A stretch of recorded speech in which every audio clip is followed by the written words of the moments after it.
¿Qué tan enfermo está tu corazón espiritual?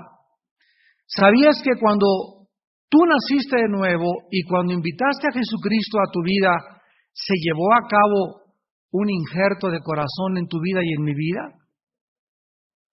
Dios espiritualmente nos abrió, así literalmente, y puso, como dice aquí, un corazón nuevo, puso un espíritu nuevo dentro de mí, y cuando hizo esto, yo me convertí en una nueva criatura. Segunda de Corintios 5:17, el que está en Cristo, nueva criatura es. Y ahí la palabra criatura en el griego es creación. Somos creados, no somos remendados, no somos parchados. Dios no viene a remendar y poner remiendo nuevo en remiendo viejo. Dios no viene a echar un vino nuevo en un odre viejo, sino que Dios primero nos prepara con un odre nuevo para echar el vino nuevo.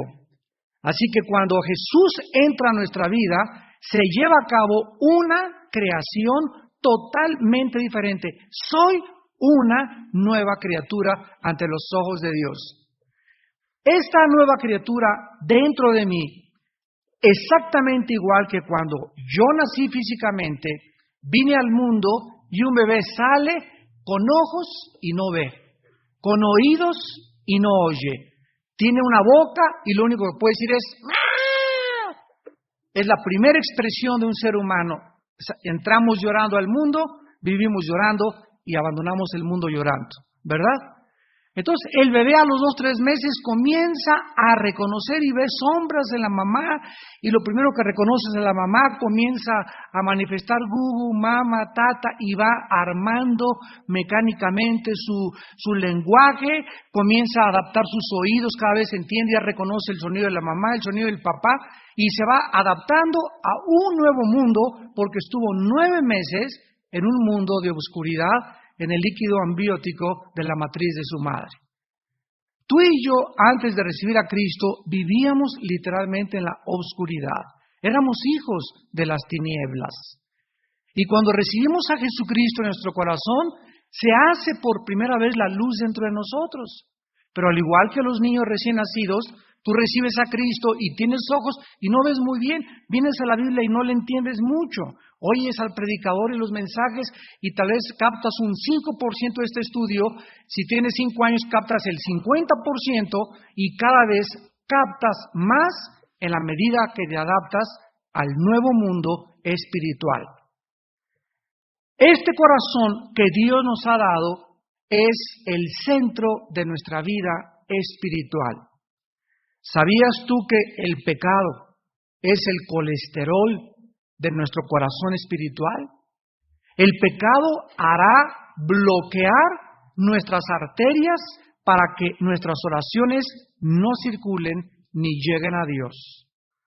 ¿Estás experimentando tal vez en esta noche algún sentimiento de adormecimiento de tu conciencia que te hace difícil diferenciar entre el bien y entre el mal? Tienes bloqueadas las arterias de tu corazón espiritual. Tienes 3-4 años en Cristo y andas preguntando, ¿puedo ir a un oficio religioso? ¿Puedo entrar a este lugar? ¿Puedo ver esta película? ¿Puedo comer esto? Este adormecimiento y esta falta de sensibilidad en tu vida es causado porque algo está impidiendo la circulación de tu sangre espiritual a través del pecado. Si tienes estos síntomas, estás en peligro en esta noche de sufrir un infarto espiritual. ¿Qué podemos hacer para mantener nuestro corazón saludable? Vamos a ver en primer lugar bíblicamente lo que significa el término corazón. En 1 Samuel 16:7, no tienen que buscarlo, cuando el profeta Samuel llegó a la casa de Jesse a buscar quién era el ungido de Dios, salió este hombre y le trajo a Samuel a sus hijos, unos altos, bien parecidos, Y entonces Samuel se dejaba guiar por la apariencia. No, este tiene cara de rey, este está alto, está bien parecido, este tiene que ser el próximo rey de Israel. Entonces Dios le dice lo siguiente: nunca mires las apariencias, porque los hombres miran lo de afuera, pero Jehová mira el corazón. En otras palabras, Dios nos está diciendo que sus ojos no están en mi mente, sus ojos no están en mi cuerpo. Cuando Jesús me mira a mí, cuando Dios te mira a ti, lo que Él mira siempre y escudriña e investiga es el corazón. La palabra corazón en el hebreo es la palabra lev, L de Lola, E de Enrique, B de burro, lev, y significa el asiento de nuestros motivos, sentimientos, afectos, emociones, pensamientos, deseos y el intelecto en general. En otras palabras, el corazón es el centro de todo nuestro ser. Así como el corazón físico es la bomba, el músculo que está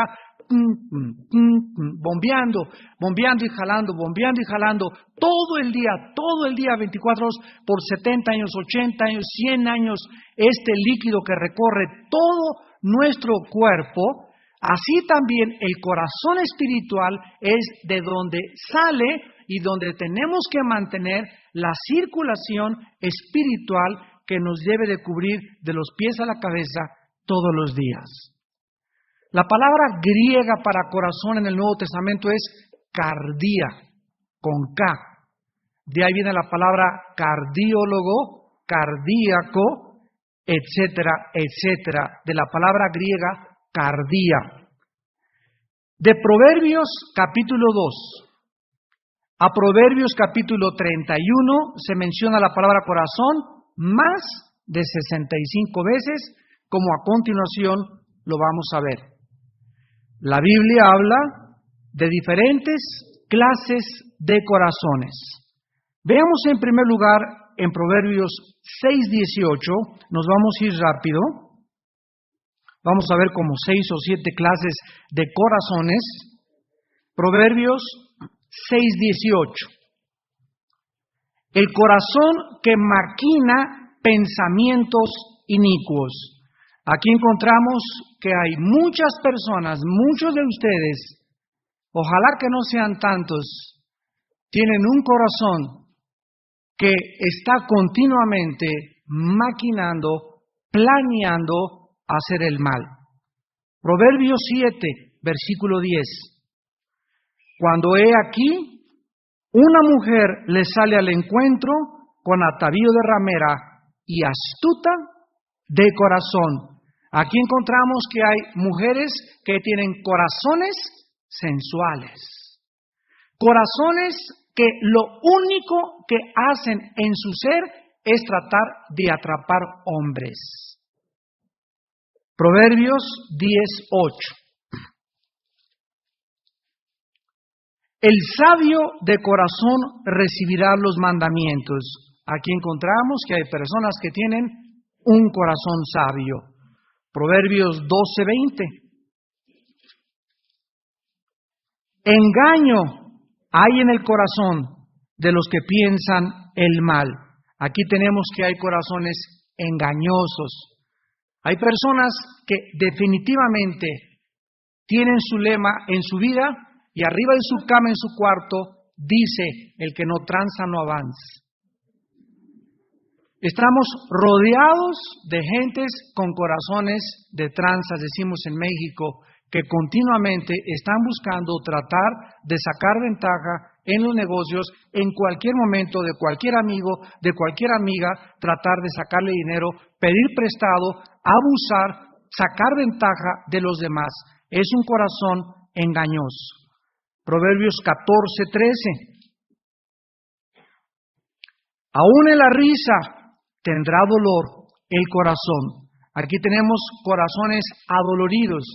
Hay muchas personas en esta noche que tienen un corazón tan adolorido que aun cuando están riéndose, realmente están llorando. Y dice la Biblia, lo vamos a ver más tarde, solo esa persona conoce la angustia de su corazón. Proverbios 15, versículo 28. El corazón del justo piensa para responder. Aquí tenemos un corazón que antes de responder es prudente. Lo vamos a ver también a continuación. Hay mucha gente que está acostumbrada a contestar sin pensar. Una de las cosas que aprendemos cuando vamos a la escuela, sobre todo en la disciplina de las matemáticas, es que cuando nos presentaban problemas matemáticos, una señora llevó 2 litros de leche y le vendió el lechero 15 litros de leche. ¿Cuántos litros de leche serán por el doble que llevó el lechero? El problema es que nosotros debemos aprender a razonar y a pensar y a poner a trabajar nuestras mentes, porque las matemáticas hacen que nuestra mente se agudice. Entonces, la escuela tiene un propósito, hacernos o enseñarnos a pensar antes de responder.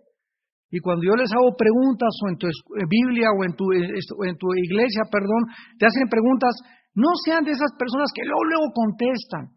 Siempre tómense su tiempo, asimilen la pregunta antes de contestar. Dicen las matemáticas que muchos contestan mal porque no asimilaron el problema. Porque para contestar un problema, primero lo tienes que asimilar. Corazones que piensan antes de responder. Tenemos Proverbios 18:12. Antes del quebrantamiento se eleva el corazón del hombre.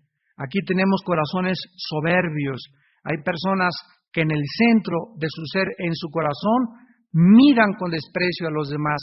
Tienen orgullo intelectual, orgullo religioso, orgullo social, orgullo racial.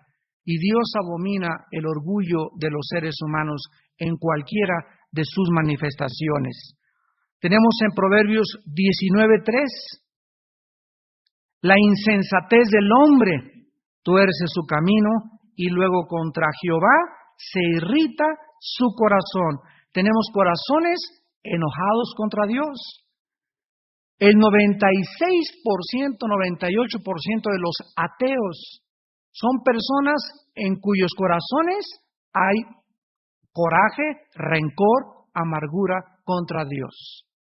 La mayor parte de los ateos, insisto, tienen un corazón que está enojado contra Dios. Algo les pasó cuando eran jóvenes, no pudieron explicar algo en su vida, no pudieron poder dilucidar o resolver un problema intelectual o emocional en su vida, se enojaron contra Dios y declararon y establecieron, yo no creo en Dios, soy ateo.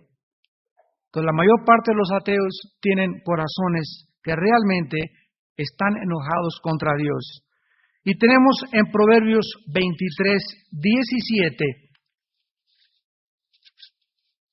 Proverbios 23:17, no tenga tu corazón envidia de los pecadores, corazones envidiosos. Hay personas en esta vida tan envidiosas que se mueren de envidia. Y se entierran y les ponen en el epitafio, aquí murió un envidioso. Ustedes no se imaginan lo que la envidia hace en la vida.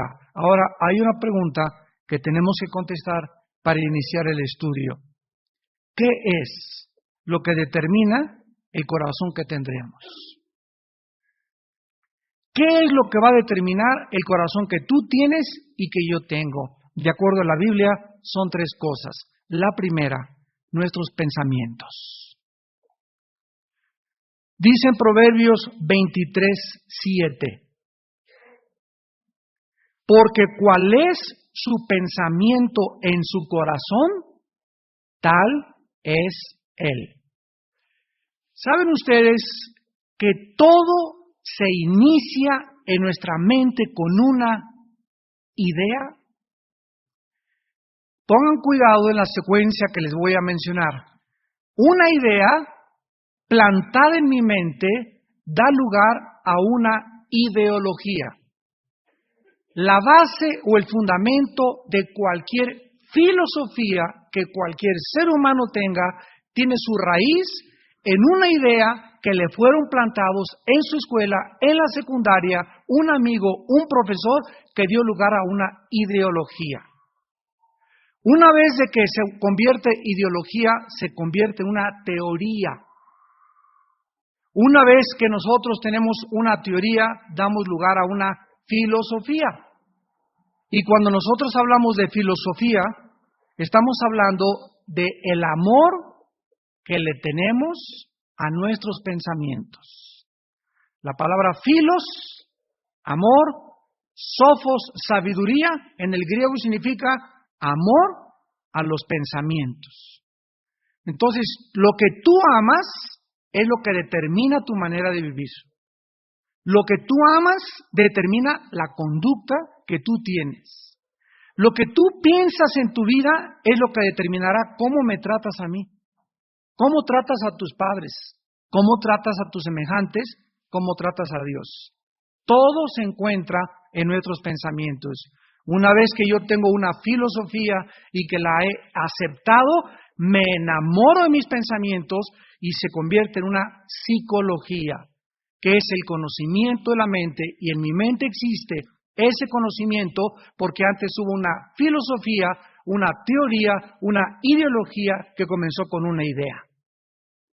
Como es en su pensamiento, así es él.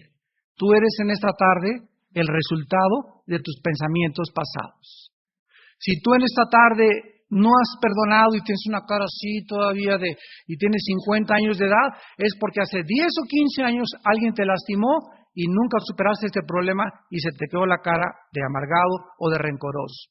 Si tienes cara así de mirada torva, así con el ojo así, dicen el tuercas ahí en tu colonia, es porque en tu vida, ¿verdad? Siempre viste a la gente con desconfianza, creciste, te lastimaron, etcétera, etcétera, pero tus pensamientos manifiestan el cariz de tu rostro, la iluminación de tu cara, la mirada de tus ojos, la forma como tú ves la vida y el mundo y a tus semejantes es determinado por tus pensamientos. Dice un dicho: siembra un pensamiento, recogerás un acto. Siembra un acto, recogerás un hábito. Siembra un hábito, recogerás tu carácter. Siembra tu carácter, recogerás tu destino. Todo comienza con los hábitos, ¿verdad? Si una persona comienza a comerse las uñas a los 12 años, como costumbre, a los 15 años es su hábito. Ya se come las uñas. A los 18 años forma parte de tu carácter. Una muchacha comienza a tener relaciones sexuales jóvenes, a los 22 años se casa, va a tener relaciones sexuales con el lechero, con el panadero, con el estilista de su salón de belleza, con su ginecólogo. ¿Por qué? Porque cuando era joven tuvo relaciones con Juan de las Manzanas. Fue una costumbre, una forma ya de vivir, de que cada novio que tenía se acostaba con él. Un muchacho se acuesta con cada novia que tiene, no va a respetar ni le va a ser fiel a su esposa tampoco. Todo va a formar parte de nuestra vida futura. Lo que somos y lo que hacemos fue lo que practicamos en el pasado. Y Cristo viene a cambiar nuestros pensamientos, nuestras ideas. Esas semillas satánicas que a mí me sembró Marx, que me sembró la Dianética, que me sembraron los masones, que me sembró el comunismo, que me sembró la psicología secular, que me sembró el humanismo, el materialismo, el hedonismo, tienen que salir de mi mente. Mi mente, Romanos 12:2, tiene que ser cambiada, renovada, transformada, para que comience a comprender la voluntad de Dios para mi vida. Tú no podrás jamás saber con quién me voy a casar, a qué escuela voy a ir, qué haré de mi vida, qué me querrá Dios que sea misionero, querrá Dios que me vaya a Italia, querrá Dios que me quede en España, querrá Dios que nos vayamos a Monterrey, querrá Dios que cambie la panadería por un taller mecánico. Nadie sabrá la voluntad de Dios sin antes cambiar su manera de pensar. Romanos 12:2. En la medida en la que tú vienes a la Biblia, dice en 2 Corintios 3:18, mirando cara a cara, somos transformados por el mismo Espíritu del Señor. Fíjate, mirando, somos transformados. Mirando, somos transformados. ¿Qué es lo que cambia y me lava el cerebro verdaderamente? La Biblia. Y mira que necesitas un lavado de cerebro. Porque todos venimos al cristianismo, todos sin ninguna excepción, todos venimos lastimados. Todos venimos con diferentes complejos. Todos venimos con diferentes traumas. Todos venimos con diferentes formas de pensar y perspectivas que teníamos respecto a la vida, respecto a Dios, a todo. Ahora Dios revoluciona y cambia radicalmente nuestros pensamientos. Una vez me dijeron, Armando, ¿por qué no tienes una campaña de sanidad? Le dije, mira, le doy gracias a Dios por las personas que sanan cuando se ora por ellos. Pero ¿de qué le sirve a una persona que sana en su cuerpo si sigue teniendo su cerebro turulato? ¿De qué le sirve que te vayas y ya no cogies en esta noche, pero sigas pensando como pensabas? Dime de qué te sirve. Es más importante cambiar su manera de pensar que sanar su cuerpo físicamente. Oye, ven a orar por mi tía, hermano, que está en el hospital, que sane, que tiene un ataque al corazón, etcétera, etcétera. Primera pregunta, ¿es cristiana tu tía? No, entonces no voy a orar por su salud. Todo el mundo cree que lo más importante es la salud. ¿Sabes qué? Hay que hablarle de Cristo primero. Que la persona reciba a Jesucristo, porque Él vino a eso, a combatir y a morir por el pecado. No vino a morir por nuestras enfermedades, ni a pagar por nuestras enfermedades. Nuestras enfermedades están involucradas en la expiación como algo futuro cuando resucitemos. Pero lo más importante en nuestra vida es cambiar las ideas. A mí me interesa cambiar tu manera de pensar. ¿Qué es la predicación? ¿Qué son los estudios bíblicos? Son métodos, son sistemas que el Espíritu Santo usa a través de los pastores, profetas, evangelistas y maestros para que ustedes ya no piensen como pensaban antes. Cada estudio que yo vengo aquí el jueves o que doy en cualquier parte, le pido a Dios Padre Santo que en esta noche tu Espíritu Santo cambie, que salgan y que ya por lo menos 3 centímetros que avancen y que ya piensen diferente a que como entraron en esta noche. Porque cuando tú oyes la palabra, yo oí la palabra, y no hay un cambio en tus pensamientos, y sigues tratando a tu esposa igual, sigues tratando a tus hijos igual, sigues haciendo los mismos trances en tu negocio, no estás creciendo, no hay vida espiritual en tu vida. Dios vino a cambiarnos, a transformarnos, pero en el área de los pensamientos. Todo comienza con las semillas de los pensamientos que permitimos en nuestro corazón. Y recuerda, todas las semillas crecen. La segunda razón por la cual tú eres como eres y lo que determinará el corazón que tú tienes son nuestras palabras. Proverbios 18:21. Nuestras palabras, esto es increíble. Dice Proverbios 18:21, la muerte y la vida están en poder de la lengua, y el que la ama comerá de sus frutos. Jesucristo dijo, de la abundancia del corazón, habla la boca. Cuando este domingo, que hablamos aquí en la iglesia, en el servicio sobre lo completo que estamos en Jesucristo, cuando yo recibo a Jesucristo, dice 1 Corintios capítulo 1, le doy gracias a Dios por la gracia que les fue dado en Cristo Jesús, porque en todas las cosas fueron enriquecidos en Él, en toda palabra y en todo conocimiento. Cuando yo recibí a Cristo, me hizo Dios rico en palabras. Ahora me dice Dios, Armando, antes te decían el jarocho, porque de cada 8 palabras, 10 eran groserías, Armando. Antes maldecías, criticabas, calumniabas, chismeabas. Ahora, cuando mi hijo está dentro de ti, quiero que entiendas que ahora mi palabra está dentro de ti.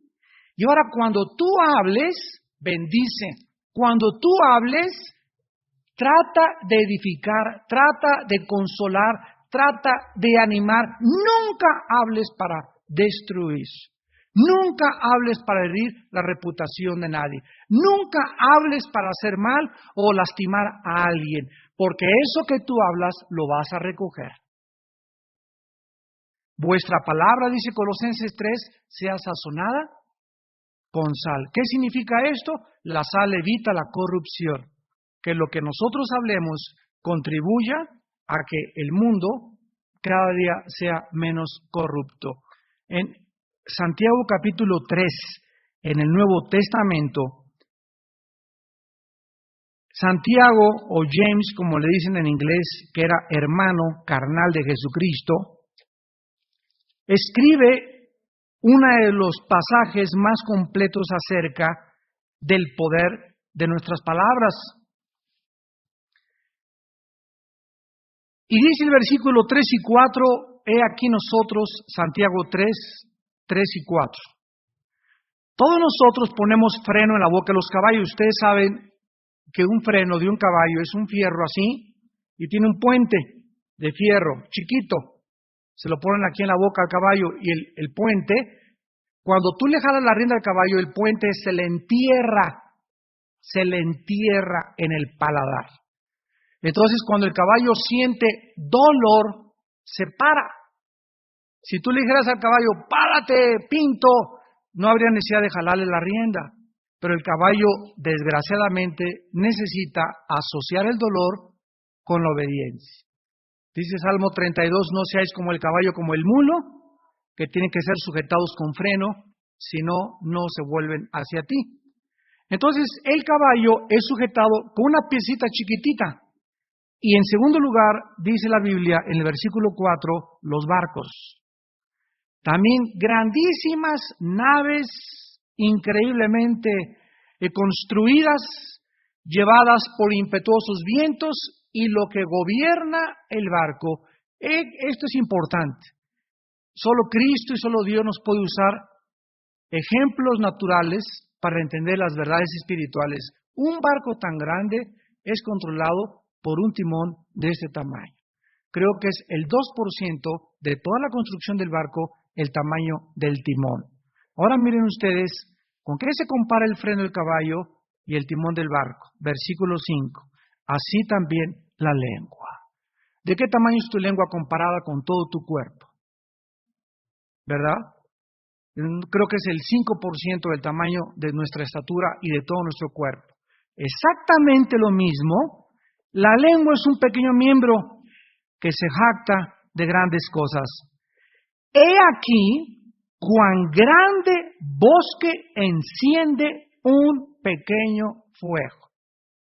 Aquí la Biblia nos revela que una palabra que tú digas de una persona inapropiada, no te imaginas el daño que le hiciste a esa persona porque eres un bocón, porque eres una bocona, porque eres chismosa y por frenar nuestro espíritu. Tenemos que entender el poder tan grande que existe cuando decimos algo de alguien.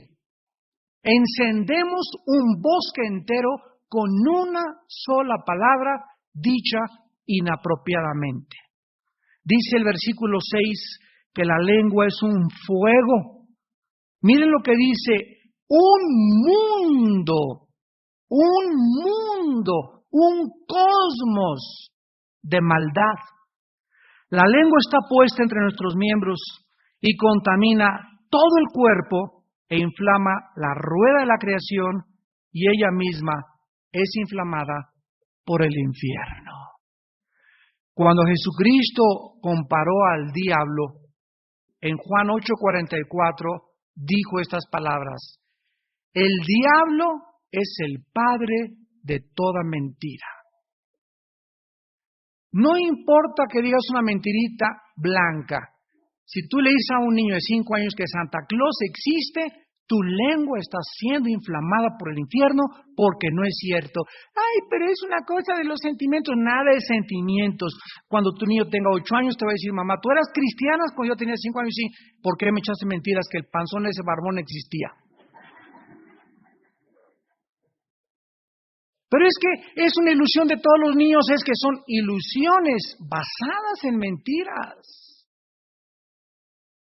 Tú dices, mira, no existe, somos nosotros, es Jesús el que nos trae los regalos. Los Reyes Magos existieron, están en el cielo, pero ellos no tienen absolutamente nada que ver. Ya al decirle que ven los Reyes Magos, le estás diciendo que bajan del cielo y que los espíritus se vuelven a manifestar otra vez en la reencarnación. Le estás diciendo mentiras a un niño. Pero nosotros le llamamos mentiritas blancas, porque para nosotros mentiritas son las gordas, las grandotas, y para Dios, dice la Biblia, es inflamada por el infierno.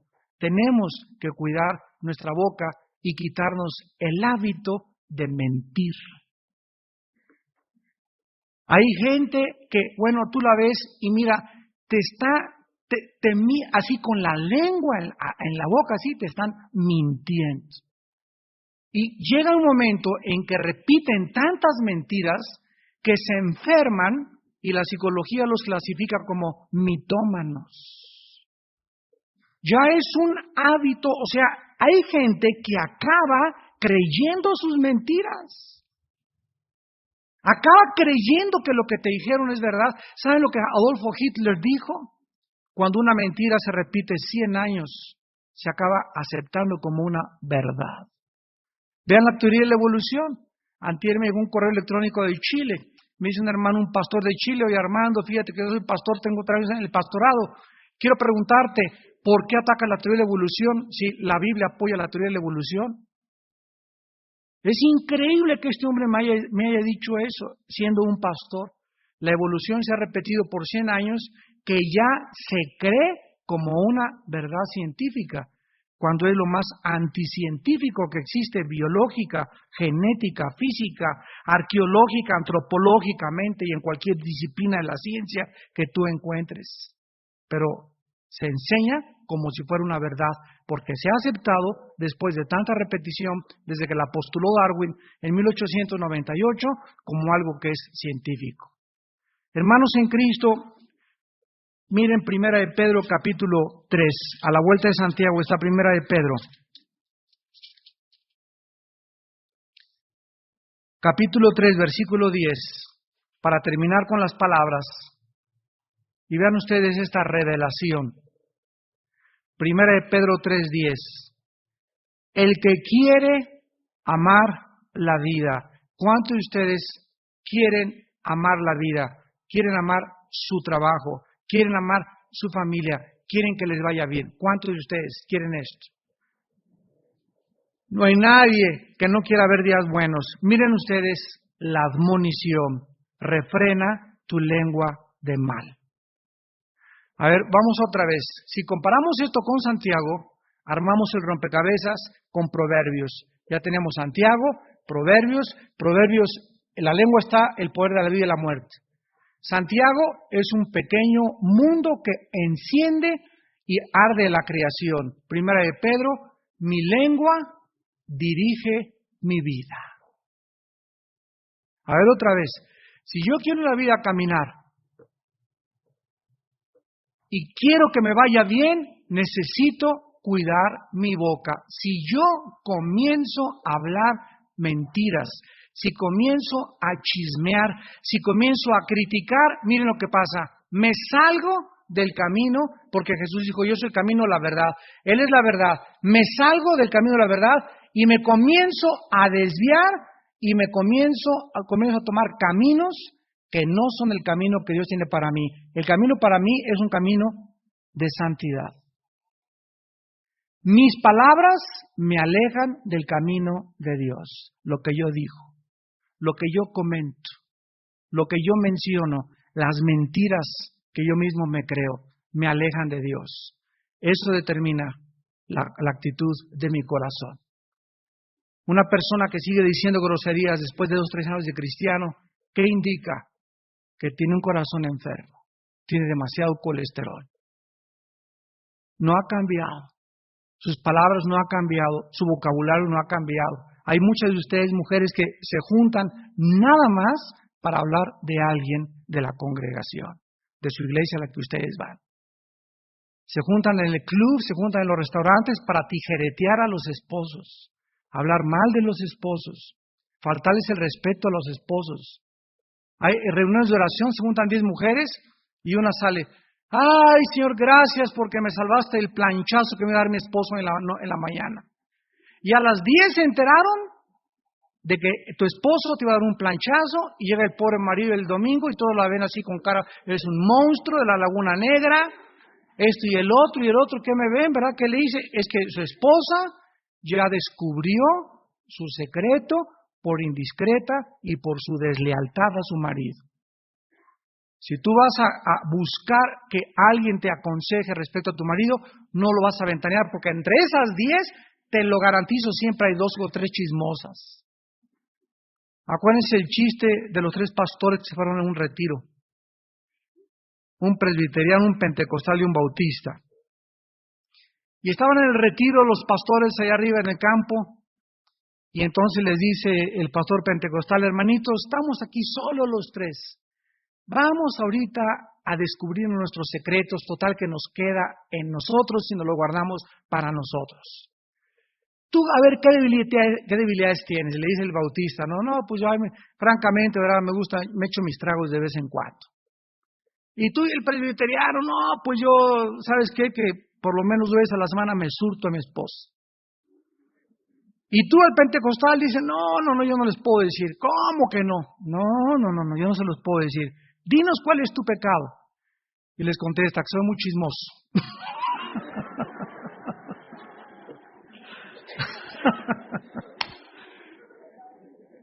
Lo querían ahorcar, ¿verdad? Que no regresara. Hermanos, y en tercer lugar,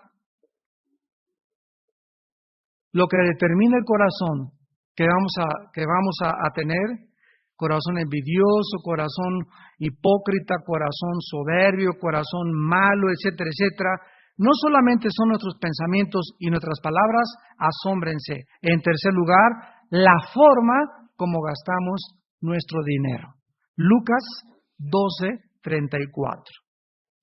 La forma como gastamos nuestro dinero determinará la clase de corazón que tienes en esta tarde.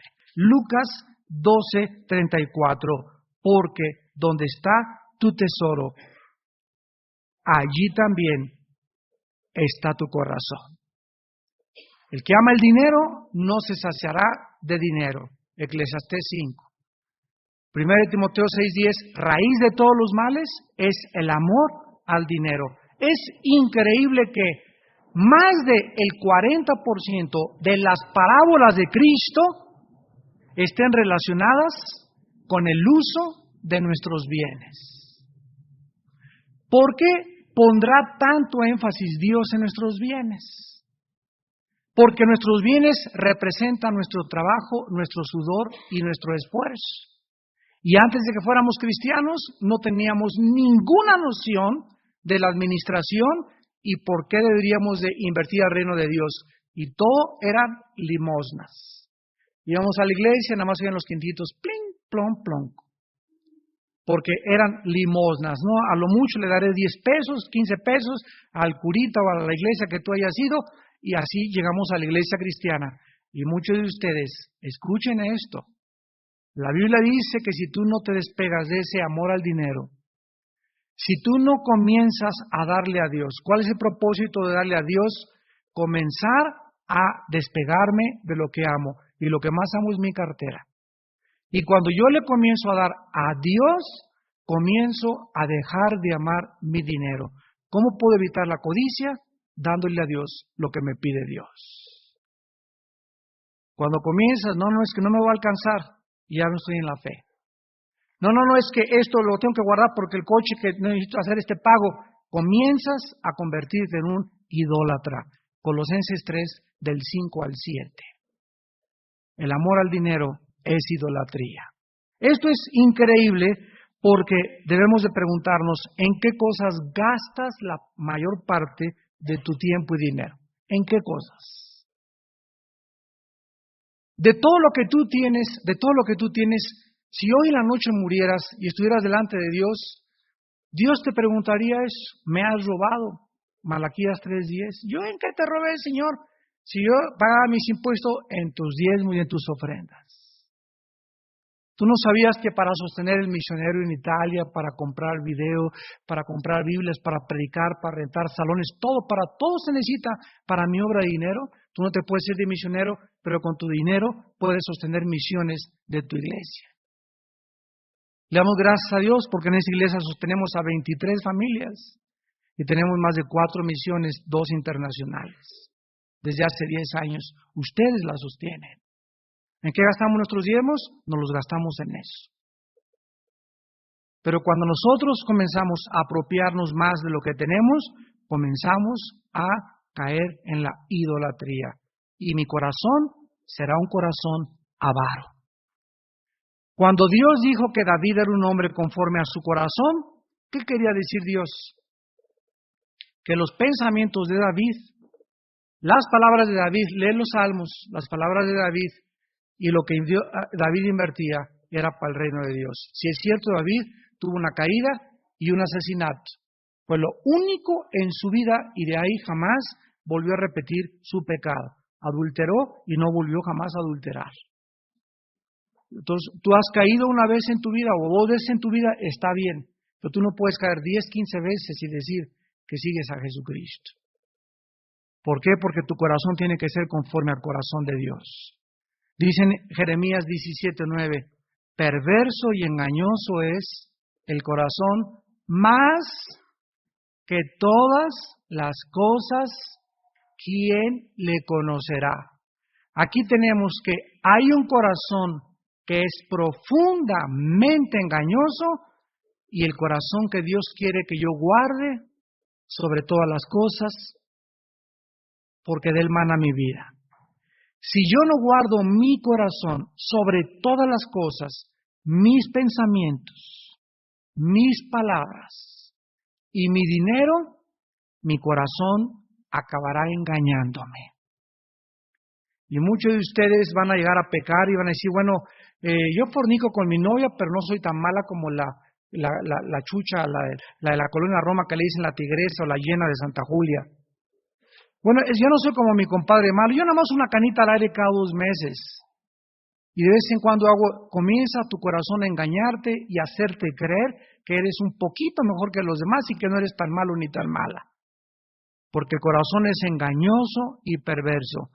Nosotros hemos tratado con cristianos que les hemos dicho, yo sé que tienes un amante, pero sigo orando, hermano. Así contestan. Yo sé que tienes un amante, hermano, y que andas con otro hombre que no es tu esposo, pero sabes que usted no conoce la vida que me dio mi esposo, y comienzan a justificar su pecado por el maltrato que sufrieron en sus vidas.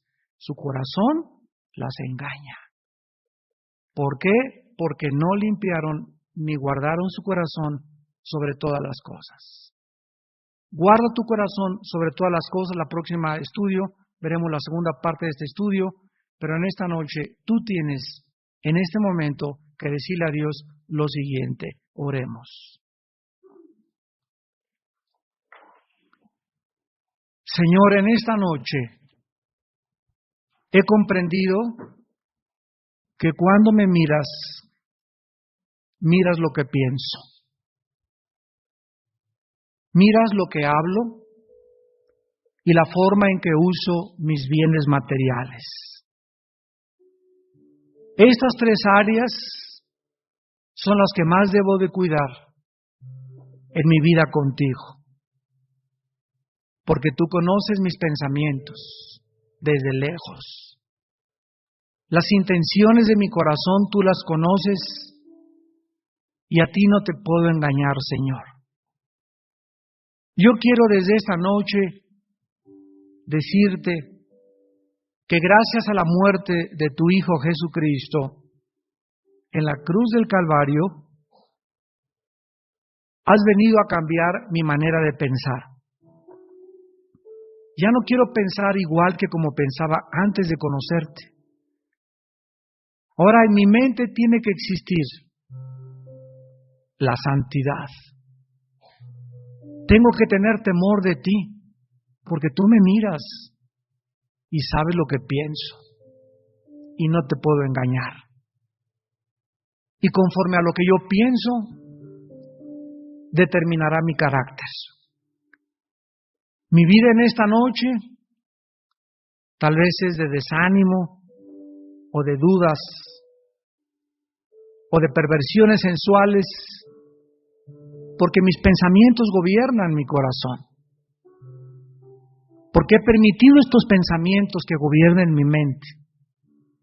Ahora sé que tengo el poder tuyo, Señor, porque tu espíritu es un espíritu de amor y de dominio propio. Es un espíritu donde necesito descubrir que es un espíritu de poder. Señor, te pido perdón por todas mis palabras y las cosas malas que he hablado contra mucha gente. Señor, recuérdame cuando hable mal de alguien, que mis palabras deben ser abiertas para bendecir. Yo no soy juez de nadie, ni puedo juzgar a nadie. Dame un corazón de donde broten palabras de vida, palabras de gracia, palabras de edificación y nunca de destrucción. Y te pido, Señor, que me muestres la manera de gastar mi dinero. El Evangelio tiene que ser predicado antes de que tú vengas, y tú me has dado bienes materiales para poder invertirlos en tu obra. Tú solo me pides el 10%, Señor, pero conforme mi corazón crezca en santidad, seré más generoso, porque lo haré con alegría, ya no por necesidad, porque tú ves el motivo con el cual yo doy lo que doy a tu obra. De la grandeza del Dios de la Biblia.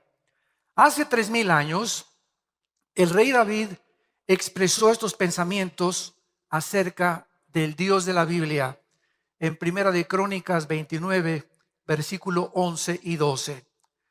Tuya es, oh Jehová, la magnificencia y el poder, la gloria, la victoria y el honor, porque todas las cosas que están en los cielos y en la tierra son tuyas.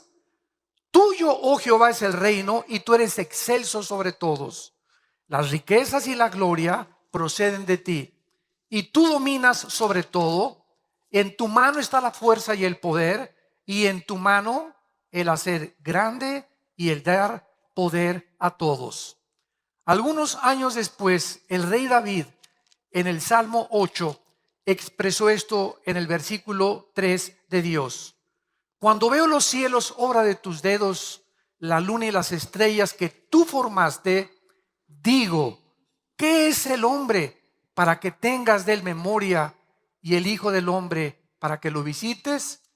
La Biblia nos muestra a través de todos estos grandes hombres, como el rey David, que cuando vieron el universo que nos rodea, y en aquel tiempo no había telescopios, no había observatorios, no había ninguna computadora, ni medios para poder entender como lo entendemos actualmente, llegaron a la conclusión de que ese universo que nos rodea tiene un diseño y tiene un orden. Y ante ese diseño y ese orden tiene que haber forzosamente, de acuerdo a las principales leyes de la lógica, un diseñador. Detrás de una estatua que yo veo, tiene que haber un escultor. Detrás del reloj que tengo en este momento en mi mano, tiene que haber un relojero que pudo diseñar y cronometrar perfectamente bien esta maquinaria. Si voy caminando en la playa y me encuentro un motor de Volkswagen, ¿qué probabilidades existirían para que concluyera yo las arenas y el movimiento de la erosión y las olas formaron el acumulador, la bomba de gasolina, las bujías, para que este motor en una forma coordinada y perfecta pudiera funcionar? Ni una mente que estuviera totalmente loca concluiría esto. Sin embargo, damas y caballeros, es la conclusión del ateísmo del siglo XX, que el mundo es un accidente, que el universo es un accidente, que venimos de los animales, que no hay ningún propósito ni ninguna razón detrás de tu vida ni detrás de mi vida, que somos exactamente igual que los animales y que las leyes morales que rigen a los animales nos rigen también a nosotros, porque el proceso evolutivo llegará a construir o a desarrollar o evolucionar al hombre perfecto. Y nos encontramos en el siglo XXI a punto de una tercera guerra mundial. Nunca en la historia se había encontrado el mundo, gubernamentalmente hablando, económicamente, filosóficamente, tan confundido como en el siglo XXI nos encontramos en el 2016. Nunca había habido tanta confusión religiosa, tantos sistemas de gobierno, tantas personas trayendo nuevos sistemas, regresando a los antiguos sistemas que fracasaron durante tantos años y que tantas muertes causaron, para volver a seguir implantando, y tantos dictadores que creen y tienen el derecho de cerrar a su gente, de poner cárceles en las naciones y de impedir la libertad, que es la característica más grande que el ser humano nos ha dado. Y ante este panorama y este escenario, lo más triste es que cuántas naciones se encuentran cerrando la boca, no diciendo, no criticando, no hablando, y pueblos que están sumergidos actualmente en la opresión, en la pobreza y sufriendo precisamente porque el mundo está callado y no quiere levantar la voz en contra de estas personas. Así pues, cuando observamos este universo, nos damos cuenta que hay un orden inteligente. Siempre a la pregunta, ¿cómo surgió todo?, los científicos también teorizan y también especulan y también tienen hipótesis. Entonces, los científicos no pueden darnos a nosotros una explicación del origen del universo. No nos pueden dar la explicación de quiénes somos, ni tampoco los científicos nos pueden dar la explicación hacia dónde se dirige la humanidad.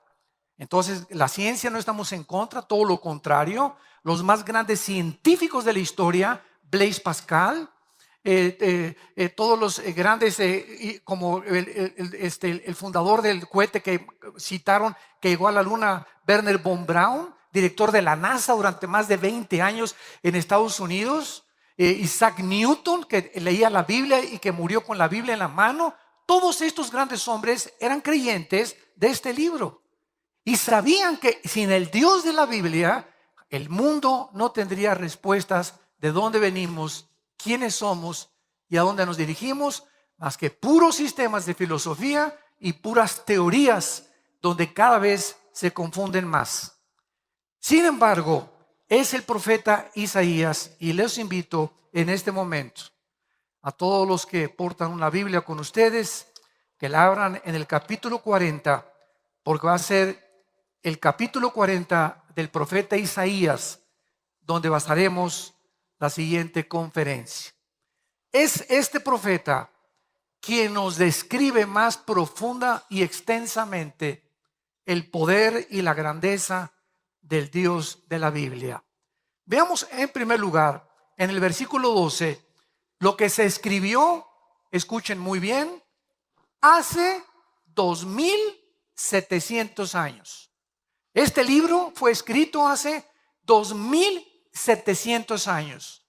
Y los pergaminos originales del libro de Isaías, señores arqueólogos que nos visitan, sociólogos y geólogos y antropólogos, los originales de este libro fueron encontrados en 1948 en los rollos de Qumran en el Mar Muerto. Y se encuentran en el Museo de Jerusalén. Y tú puedes ir al Museo del Holocausto en Jerusalén y tiene todos los pergaminos examinados por la NASA con el carbono 14 y todo lo que encontraron unos peregrinos en unas cuevas cerca del Mar Muerto, el rollo exacto del libro de Isaías, tal y como lo tenemos en nuestras Biblias, con otros libros de la Biblia y del Antiguo Testamento también que se encontraron en los rollos del Mar Muerto, demostrando de esta manera la arqueología que la Biblia es fidedigna y digna de poder confiar en ella. No estamos hablando de historias, ni de leyendas, ni de a lo mejor puede que esto, no hay absolutamente ningún lenguaje especulativo, ni hipotético, ni filosófico en el que podamos nosotros confiar nuestra vida, nuestros hijos, nuestra familia, nuestra patria, más que regresando a los principios morales absolutos que la Biblia nos delinea desde hace miles de años. En el versículo 12 del capítulo 40 dice el profeta estas palabras: ¿quién midió las aguas con el hueco de su mano, y en los cielos con su palmo? Con 3 dedos juntó el polvo de la tierra, y pesó los montes con balanza, y con pesas los collados. Vemos aquí, en primer lugar, que la Biblia nos dice que el Dios creador de todas las cosas, no los dioses de millones que hay en el hinduismo, ni los dioses que hay en otras religiones, sino el Dios y Padre de Abraham, de Isaac y de Jacob. El Dios de la Biblia, no el Dios del Corán, no el Dios de los Vedas, no el Dios de los persas, no el Dios de los musulmanes, el Dios de la Biblia, cuyo nombre es Yo soy el que soy, Yahweh, en el hebreo, en el tetragramatón que le reveló a Moisés.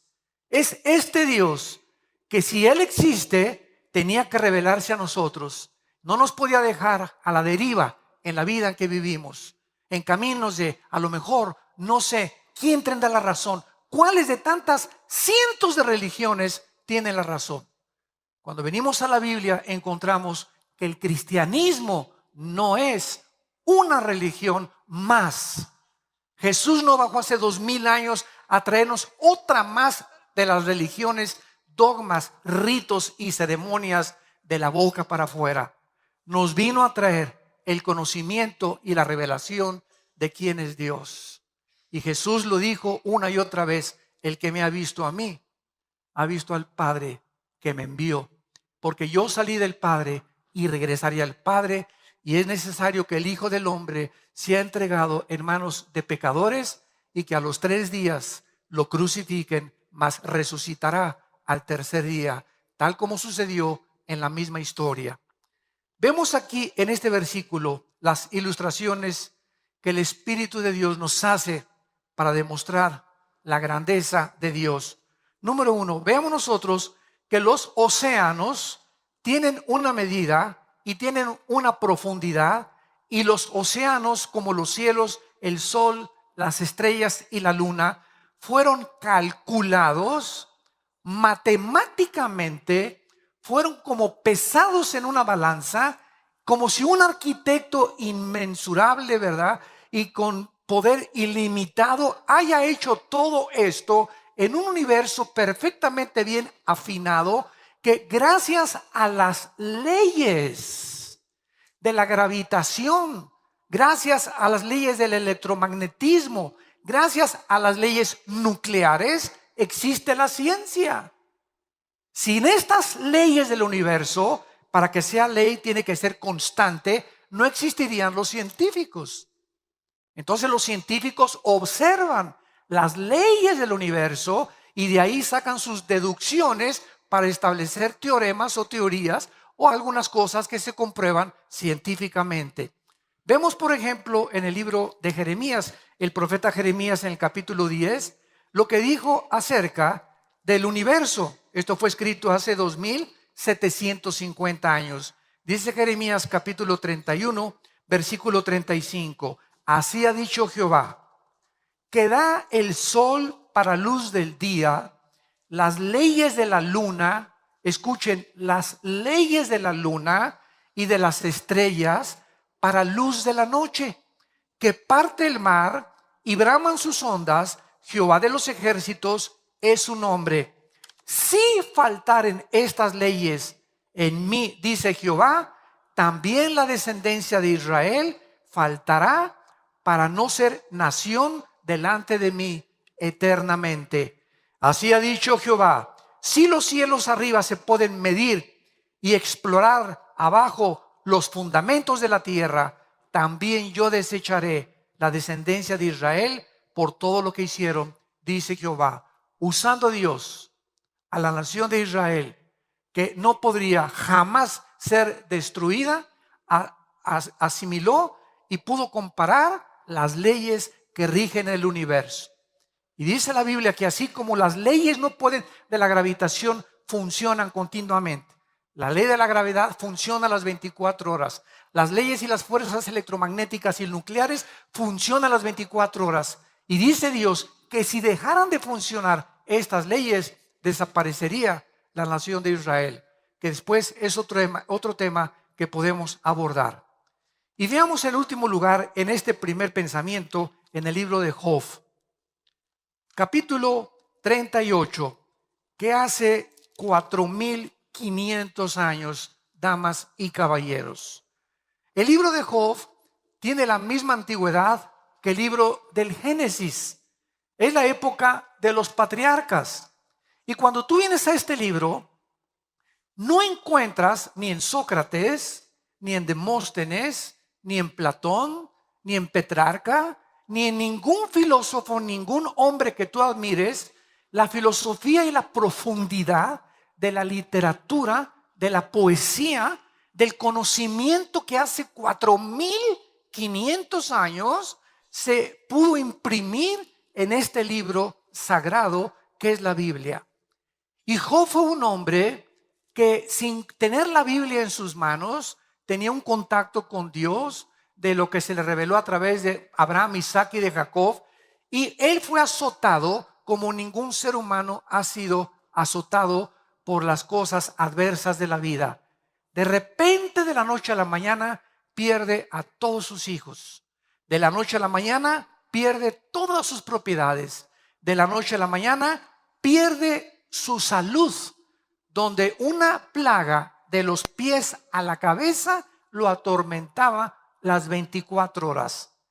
Es en este estado donde un ser humano se encuentra y el Espíritu Santo nos permite admirarlo, observarlo y darnos cuenta de la profundidad y la misericordia de Dios, que Dios pone como un ejemplo para que podamos nosotros entender que este hombre, sin entender por qué las cosas que le sucedieron, siguió confiando en aquel que lo había creado.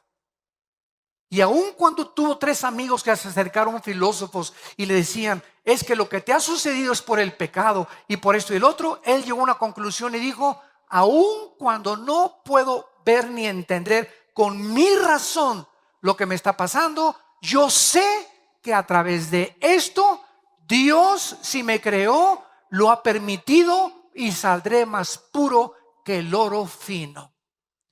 Y al final de este libro, él comienza a tratar de expresar lo que él pudo aprender. Por ejemplo, en el capítulo 38 del libro de Job, versículo 31 al 33, escuchen lo que hace 4500 años se menciona de las estrellas y del universo, que hasta el año 1630, 1625, Galileo Galilei comenzó a descubrir cuando comenzó a hacer experimentos con el telescopio.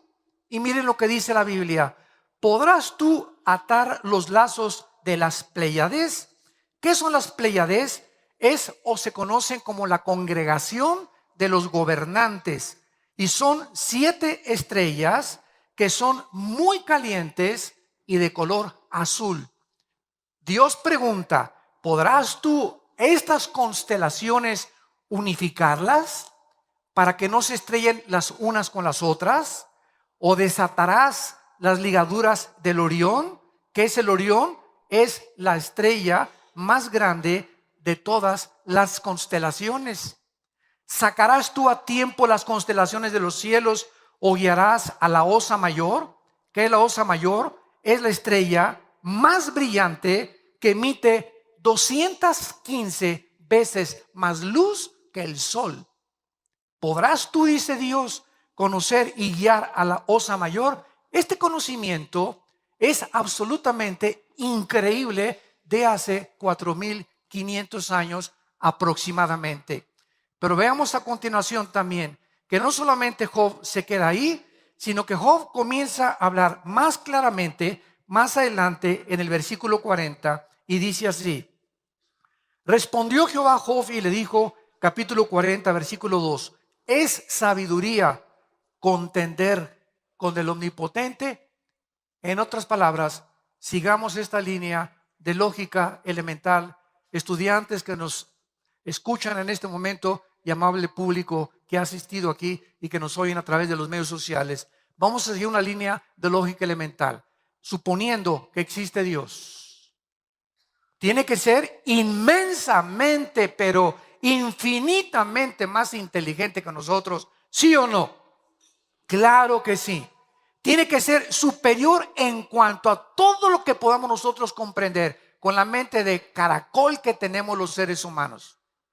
Muy bien, si este Dios existe y sus pensamientos no son nuestros pensamientos, Él no podría pensar como pensamos nosotros, así como un niño no puede pensar como piensa un adulto, ni yo pensar como piensa un niño de 5 años. Tenemos el mismo cerebro, pero diferente desarrollo y comprensión de la vida. Entonces, si este Dios existe y sus pensamientos son más altos que los nuestros, y la forma de actuar de Dios es infinitamente más grande que la de nosotros, es lógico que nunca la mente humana podría, a través de la investigación científica o intelectual o los doctorados que llegues a obtener, jamás podrías ni tú ni yo conocer a Dios. Superaría completamente nuestro intelecto. Entonces Dios, de acuerdo a la Biblia, tuvo Él que bajar y pisar este mundo. Y no bajó como un rey, no bajó como un potentado, bajó como un humilde siervo hecho igual a ti y a mí. Y estando en la condición de hombre, dice Filipenses capítulo 2, ese hijo que Dios manda al mundo hace 2000 años, se hace el siervo de nosotros, se inclina ante nosotros y nos lava los pies. Y permite con el poder que hizo el universo que le clave las manos, pudiendo él desclavarse y pudiendo él haber impedido que asesinaran y que torturaran a su hijo, y lo deja clavado en esa cruz simplemente para que supiéramos que nos ama. Ese Dios del universo nos ama y quiere tener hoy una relación contigo. Quiere entrar a tu vida. Quiere demostrarte evidencia. Si buscas evidencias, aquí están. No busques más, aquí están. Como dijo Jesús, el que busca encuentra, al que toca se le abre. Pero no te limites a tus filosofías que vienen de hombres. Cítame el más grande filósofo que tú admires, el hombre más que más hayas exaltado, y dime el que quieras y compáralo con Jesucristo. Compáralo con Jesucristo. No hay comparación alguna desde que se fundó el mundo con ningún ser humano, por más grande que haya llegado o la altura más grande que haya alcanzado, que se pueda comparar con el Hijo de Dios. Y finalmente, al acabar todo el sufrimiento que atravesó Job, en el capítulo 42, Job cae hincado y da estas palabras acerca de ese Dios que él no entendía, pero que a pesar de todo siguió confiando en él. Yo conozco, dice Job 42, versículo 2, que todo lo puedes y que no hay pensamiento que se esconda de ti. ¿Quién es el que oscurece el consejo sin entendimiento? Por tanto, yo hablaba lo que no entendía, cosas demasiado maravillosas para mí que yo no comprendía. Y dice Job finalmente, oye, diciéndole a Dios, te ruego y hablaré, te preguntaré y tú me enseñarás. Esta es una de las municiones y una de las armas más grandes que tengo contra el ateísmo. Señor ateo, usted puede ser un ateo honesto o puede ser un ateo deshonesto, amargado contra una persona o contra un ser o contra un ente que ni siquiera existe. Pero si usted es un ateo honesto, usted tiene que comprender que si usted me dice que usted no cree en un Dios, que ¿por qué permitió el mal? ¿Y por qué permitió el diablo? Preguntas que no conoces la respuesta y eso te ha impedido concluir que existe un Dios, eres un deshonesto. ¿Por qué? Porque esas preguntas van mucho más de nuestra capacidad. Entonces, si tú tratas de competir y tratar de pedirle cuentas a ese ente, a ese ser, a esa fuerza, como tú le quieras llamar, y ponerte al brinco contra él y exigirle que él, ¿por qué hizo esas cosas? Eso es lo que se llama en la Biblia la soberbia intelectual. La soberbia intelectual. El hombre queriendo alcanzar los pensamientos de Dios. Dime por qué esto y por qué te llevaste a mi hijo y que por qué estos terremotos, cuando ni siquiera nos podemos imaginar que muchas de las cosas de Dios tienen un fin que no nos imaginamos. Y es como el niño exactamente que dice: mi papá no me quiere porque me pega. Concluye el niño equivocadamente, sin entender que la disciplina forma parte del mismo amor. Dice la Biblia que el que le niega la disciplina a su hijo aborrece. Entonces, así como a mi hijo lo agarro y lo beso, también le hago pau, pau, pau. Porque esa disciplina es necesaria para sacar su independencia y su fuerza de voluntad y entender que desde niño tiene que someterse, no a lo que dice su corazón, sino que vivimos un mundo donde tenemos que someternos a alguien. Y así tenemos en la escuela a los maestros, a nuestros padres, a nuestro jefe de trabajo y finalmente a Dios.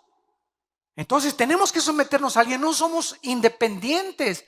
La libertad no es libertinaje. Libertinaje es hacer lo que te dé la gana. Libertad es hacer lo que debes hacer. Ese es el principio básico de la ética. ¿Qué es la ética? Lo que se debe de hacer, lo que debes hacer y que sabes en tu conciencia que es correcto. Vemos en segundo lugar, en Isaías, en nuestro pasaje, versículos 13 y 14, que continúa el profeta diciendo en número 2, ¿quién enseñó a Jehová? ¿Quién le puede aconsejar a Dios? Y decirle, por ejemplo, mira Dios, si yo fuera tú, hubiera mandado el mundo lleno de palomitas, todo hubiera sido Disneylandia el mundo, no hubiera yo permitido el mal, no hubiera permitido que un querubín que llamabas Lucifer le hayas permitido iniciar una rebelión y llevarse la tercera parte de los ángeles con él y sumir al universo en un hoyo en el que tuviste que enviar a tu hijo para rescatar el universo y enseñarnos a través de haber permitido que el mal exista, conocer la misericordia. Si el mal existe, conocemos el bien. Si el mal existe, conocemos la lealtad. Si el mal no hubiera existido, nunca hubiéramos sabido qué es la lealtad, qué es la misericordia y qué es el bien. Entonces Dios toma un riesgo, hablando en esta teodicea teológica, Dios toma un riesgo y permite que entre algo opuesto a su voluntad al universo para mostrar más adelante las abundantes riquezas de su amor y de su gracia en Cristo Jesús. ¿Cómo hubiéramos sabido que nos amaba si no hubiera colgado a su hijo en la cruz? Cualquier otro sacrificio no se compara con lo que hizo Dios en una cruz. Y al que lo quiera culpar a Dios, dice el libro de Romanos capítulo 3 y 4, si tú me culpas que por qué permití el mal, sabes una cosa, yo permito la infección y yo pago por la infección. Yo pago, no tienes tú que pagar. Es el mensaje, las buenas noticias de la Biblia. Tú no tienes que pagar por tus pecados, no te tienes que ir de rodillas a la villa, no tienes que hacer sacrificios, no tienes que decir, es que voy a hacer esto y voy a hacer aquello. Somos vulnerables, no podemos, no tenemos el poder de cambiar nuestra vida. Las drogas, la pornografía, necesitamos una ayuda externa, lo necesitamos a Él. Y cuando tú reconoces eso, es cuando tú puedes entender el amor de Dios. De tal manera amó Dios al mundo que nos dio a su Hijo unigénito, para que cualquiera que en Él crea no se pierda, mas tenga la vida eterna. Este es el amor de Dios, que siendo pecadores, en la condición en la que tú te encuentras esta mañana, me puedes decir, he abortado 20 bebés. Me puedes decir, soy un asesino y he matado a 70 personas. Me puedes decir, me dicen la bruja de Tlanepantla. Me puedes decir lo que quieras de tu vida. He abandonado a mis hijos, he violado a mis hijos. Dime lo más asqueroso y lo más bajo, lo más ruin y lo más malévolo en tu vida que hayas hecho. Escucha este mensaje: en la sangre de Cristo hay perdón. ¿Qué mensaje más glorioso? Esto es gracia. Es la canción que acabamos de ver. Gracia, sublime gracia, que siendo un ruin pecador me salvaste por tu amor y tu misericordia. Y es esta gracia que nos sigue sosteniendo y nos sigue alentando y animando para hablar al mundo. Vuélvanse a Dios. El mundo se está hundiendo. El barco se está hundiendo, damas y caballeros. El mundo va cada vez más y más y más hacia los arrecifes. Sálvese que pueda. Es el mensaje que estás oyendo en esta mañana. Vemos en tercer lugar que dice la Biblia en el versículo 15, comparando a Dios con los gobiernos, los zares, los emperadores, los dictadores, los jueces y los gobernantes humanos, que se creen dioses. Dice así el versículo 15. He aquí que las naciones le son como la gota de agua que cae de la cubeta. Como menudo polvo en las balanzas le son estimadas, y he aquí que hace desaparecer las islas como polvo. Dice el versículo 23, Dios convierte en nada así de la noche a la mañana a los poderosos, y a los que gobiernan la tierra los hace como cosa vana. Como si nunca hubieran sido plantados, como si nunca hubieran sido sembrados, como si nunca su tronco hubiera tenido raíz en la tierra, tan pronto como soplen ellos, se secan y el torbellino los lleva como hojarasca. Veamos la historia, cómo acabó Saddam Hussein. En un hoyo de 1,5 metros bajo tierra, lleno de piojos. ¿Cómo acabó Muammar Gaddafi, el dictador de Libia? Metido en una coladera y después lo violaron, lo patearon y lo acabaron de matar. ¿Cómo murió Benito Mussolini colgado en la plaza de Florencia? ¿Cómo murió Adolfo Hitler pegándose un balazo? Y podría con José Stalin, podría seguir con todos estos grandes hombres que el mundo conoce como los grandes dictadores del pasado, que fracasaron, se convirtieron en dioses. ¿Cómo murió Nerón? ¿Cómo murió Calígula? Los emperadores romanos. ¿Cómo han muerto todos los seres humanos? Analiza la historia y lee que estos héroes eran héroes de papel. Hombres que desafiaron a Dios, que quisieron ser dioses y acabaron como los animales, pisoteados por su propio pueblo. Así acaban todos. ¿Por qué? Porque son las leyes de Dios. Y dice la Biblia que precisamente a través de la historia, todos estos hombres son hombres que han creído tener las respuestas a los problemas humanos sin tener en cuenta al Dios de la Biblia. No quieren traer el cielo a la tierra. Recuerdo cuando yo estudié el socialismo, yo estuve en el Partido Comunista y era joven y era idealista y me fascinaba Engels y Marx. Leí el Manifiesto Comunista, el libro del Capital de Marx. Comprendí, ¿verdad?, que Marx tenía una razón. Fíjense lo que dijo Marx, de lo cual Engels lo apoyó.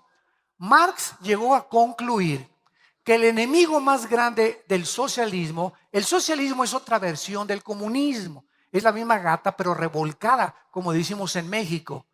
El más grande enemigo del socialismo es la familia y la iglesia. ¿Por qué? Porque la familia y la iglesia se nos enseña a través de los principios éticos judeocristianos de la Biblia que la familia es a donde yo debo de tener mi más grande lealtad, y a la iglesia de Jesucristo. Esto al sistema de gobierno socialista comunista no le conviene. ¿Por qué? Porque este sistema pide y forza la lealtad al Estado. Entonces, si tú eres más fiel a tu familia, ya no le eres más fiel al Estado, le eres más fiel a tu familia que al Estado. Y ellos quieren completamente, ¿verdad?, absorber la lealtad total y el Estado convertirse en Dios.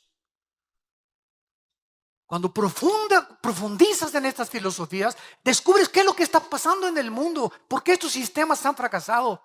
Porque han querido que el Estado gobierne la primaria, gobierne la secundaria, gobierne los colegios, gobierne nuestra manera de pensar. Impongan ellos las leyes morales, no son dioses. Y esta es la razón por la cual el mundo se encuentra como se encuentra. Y no son ante Dios nada. En cualquier momento Dios sopla como el viento y se los lleva como la hojarasca. Y en penúltimo lugar, vemos en el versículo 28 en adelante de nuestro pasaje que dice la Biblia: ¿no has sabido, no has oído que el Dios eterno es Jehová, el cual creó los confines de la tierra? No desfallece, ni se fatiga con cansancio, y su entendimiento no hay quien lo alcance. Él da esfuerzo al cansado, multiplica las fuerzas al que no tiene ningunas. Los muchachos se fatigan y se cansan, los jóvenes flaquean y caen, pero los que esperan a Jehová tendrán nuevas fuerzas, levantarán alas como las águilas, correrán y no se cansarán, caminarán y no se fatigarán. Dios finalmente, de acuerdo a este profeta, es la fuente de energía que sostiene el universo. Es la fuerza que hace que la Tierra, en su movimiento de rotación en 24 horas sobre su eje, con una inclinación de 23 grados y medio sobre su eje de la vuelta alrededor de la tierra, del Sol, y que la Tierra se mantenga girando sin que nadie le haya hecho así a la Tierra. Él mantiene ese movimiento constante de la Tierra, de las galaxias, para que no choquen unas con otras. Todo el orden del macrocosmos y el orden del microcosmos atómico, en los electrones, en los átomos, Él es el que sostiene todo. Él es el que ahorita hace y permite que tu corazón y mi corazón sigan latiendo. Ahorita tu corazón sigue latiendo simplemente porque Dios quería traerte aquí antes de llamarte a casa, si es que te vas a casa. Dios en su amor te trajo a esta conferencia. Para los que lo oigan por primera vez y nos escuchan a través de las redes sociales, estás escuchando un mensaje el más glorioso que podrías escuchar, y el único mensaje que puede transformar tu vida en esta misma tierra y para toda la eternidad. Y si tú sales por esa puerta como tú entraste, lleno de dudas y confundido porque andas buscando y por eso veniste. Otros, digo, desgraciadamente siempre hay burlones, ¿verdad? Pero si tú fuiste una persona sincera, vamos a oír, como le decían los apóstoles, vamos a oír esos parlachines, a ver qué nuevas tienen. Y muchos, al oír las nuevas de Jesucristo, de la resurrección de entre los muertos, se convertían y comenzaron a unirse a las filas del cristianismo. Si tú eres una de esas personas en esta mañana, ábrele tu corazón. Ya haz a un lado tu soberbia intelectual y quieres evidencias, como dijo Carlos Sagan, el astrónomo ateo que murió, diciendo: hubiera Dios dejado más evidencias para poder comprender que Él existe.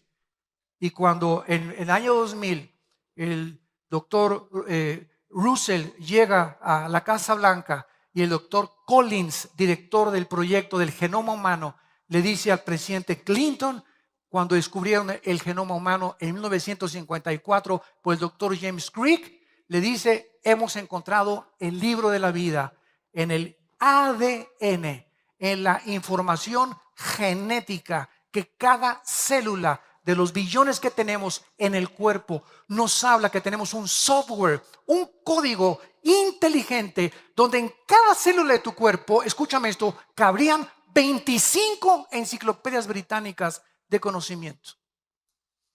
Y si desarrolláramos todo el ADN que tenemos en nuestro cuerpo, le daría 2 vueltas de aquí a la luna. Ahí lo tienes en tu cuerpo, impresionante. Se hizo por accidente. Por favor, ¿quién puede llegar a esa conclusión tan irracional y tan aberrante al ver las maravillas de lo que Dios ha creado? Dios es la fuente del universo. Él no se cansa. Y Cristo viaja al mundo porque nacimos descargados. Desde Adán a nuestros días es la historia de la Biblia, damas y caballeros. Desde Adán a nuestros días, la historia ha tratado de buscar. Sigmund Freud quiso atribuirle el medio ambiente, el problema humano. William Shakespeare, el defecto trágico. Carlos Marx, la lucha de clases entre el proletariado y la burguesía, y así encontramos siempre filósofos de la historia buscando el mal que acontece dentro del ser humano y que nos estamos autodestruyendo y que sabemos que fumar es malo y sigo fumando, sabemos que el alcohol es malo y sigo bebiendo, sabes que el adulterio va a destruir mi familia y va a destruir mi vida, mi carrera, y seguimos haciendo esas cosas porque el diagnóstico de la Biblia es correcto, somos autodestructivos. Necesitamos una energía superior a nosotros que nos vuelva a reconectar con la fuente de energía. Cuando recibes a Cristo, ¿qué sucede? Lo que has hecho es simplemente volverte a conectar a la fuente de energía. Y la persona que recibe a Cristo se conecta a Dios y entonces comienza a fluir de Dios hacia tu vida luz que comienza a sacar los programas de lo envirulado que estábamos todos, y todos estos programas comienzan a salir de nuestra mente y Dios comienza a poner nuevos softwares, nueva información que proviene de las Sagradas Escrituras. Y es este nuevo software, al sacar los virus que traíamos, que comienza a transformar nuestra vida y a poder ver la vida diferente a como la veíamos antes. Veo a mi esposa como está gordita y panzoncita, pero para mí es la reina de Saba. Veo a mi esposo que parece cocodrilo también con la panza que tiene y calvo y orejón, y lo veo como mi príncipe azul. Veo a mis hijos que tal vez no están en Cristo y andan por acá, y la hija ya se embarazó y el hijo se fue o en las drogas, pero cuando vengo a Cristo la información que recibo es: mi generación será bendita, seguiré orando por mis hijos y mis hijos conocerán a Dios. Porque es la promesa de Dios: no te dejaré ni te abandonaré jamás. Por cuanto has creído en mí, yo también te pondré tus pies sobre una piedra y mandaré a los ángeles a que te guarden en todos tus caminos.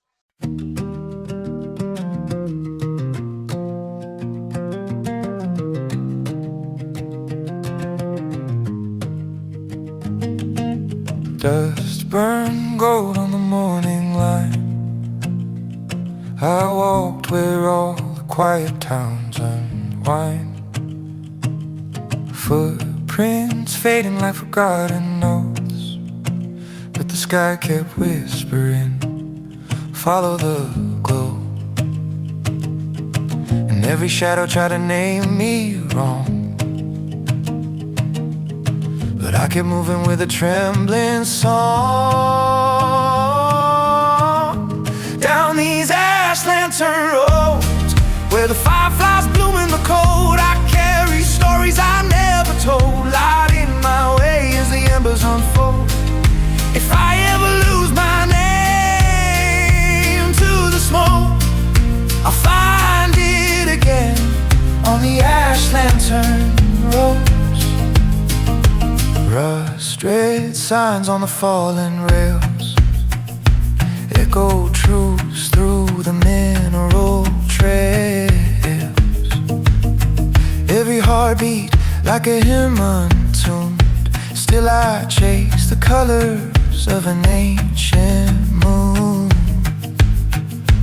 And though the winds kept pulling at my seams, I held my shape through the unraveling dreams. Down these ash lantern roads, where the fireflies bloom in the cold, I carry stories I never told. Light in my way as the embers unfold. If I ever lose my name to the smoke, I'll find it again on the ash lantern road.